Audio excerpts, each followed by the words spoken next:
Так, всем привет. У данного комбика есть два входа для активных звукоснимателей и пассивных, а также тембр-блок, где хорошая регулировка басов, средних частот и высоких частот. А также в комбо-усилителе есть линейный вход, AUX-IN, есть отдельно на него регулятор громкости, что очень удобно. Вы можете включить какую-то минусовку и под нее играть. Есть еще волум, то есть регулировка громкости гитары, и вы можете в целом подстроить то, что вам нужно. Очень удобно. Есть петля эффектов, Send Return и Line Out. Это можно уже готовую композицию взять ее и записать. То есть вашу минусовку и вашу игру, наложенную на эту минусовку. Итак, разобрал я этот Warwick BC80. Вот что внутри. Такой вот карабан. Форма у него здесь сверху немножко уже, здесь к низу шире гораздо. Объем не мерил. Усилитель, трансформатор. Шлейф идет к управлению, то есть настройкам всем нашим, подключения. Ничего тут не экранировано внутри. То есть, в принципе, если где-то будут какие-то наводки, то они могут мешать, вот эти входы наши могут немножко наводить. То есть у меня тут в помещении просто минимализм электричества и, в принципе, тишина. Но я думаю, если его принести в какое-то помещение, где очень много линий разных, особенно 380, очень может быть легко наводиться на эти входы. То есть сделано здесь вот этот шлейф, обычный, короче, шлейф. Ну, вот то, что написано на трансформаторе, если кому-то интересно. Сделано так, что вот охлаждение самого усилителя происходит через этот поток, который создает динамик. Когда начинает колебаться, здесь проходит воздух и тем самым немножко охлаждает усилитель. Сам динамик по размерам видно 12 дюймов. Есть еще высокочастотный динамик, вот такой вот, очень мягенький.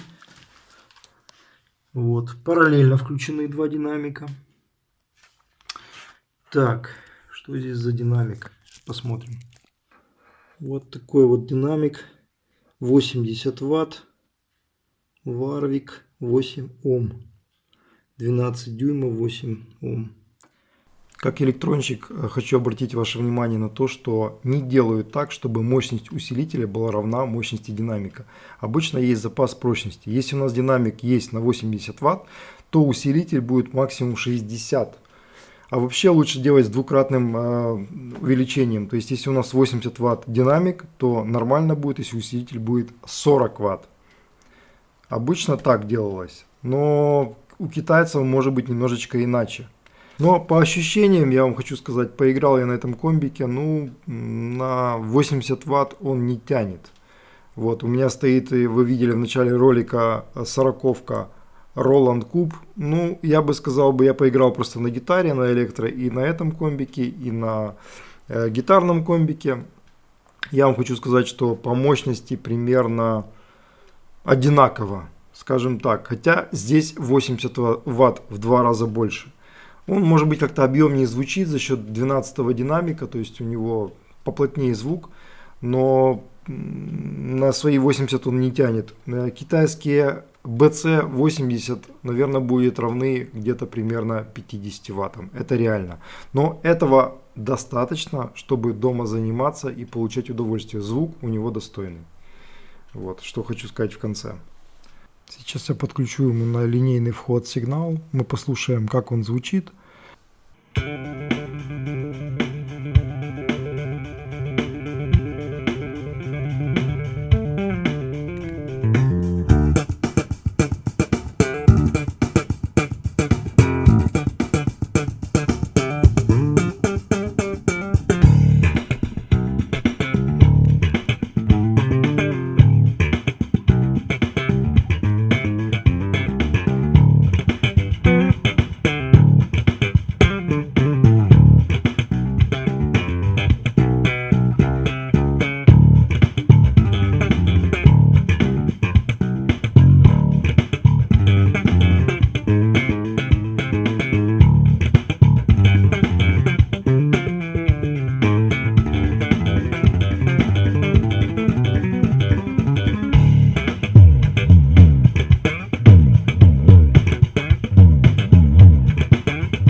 Оставайтесь на нашем канале, подписывайтесь, ставьте лайки, если считаете нужным.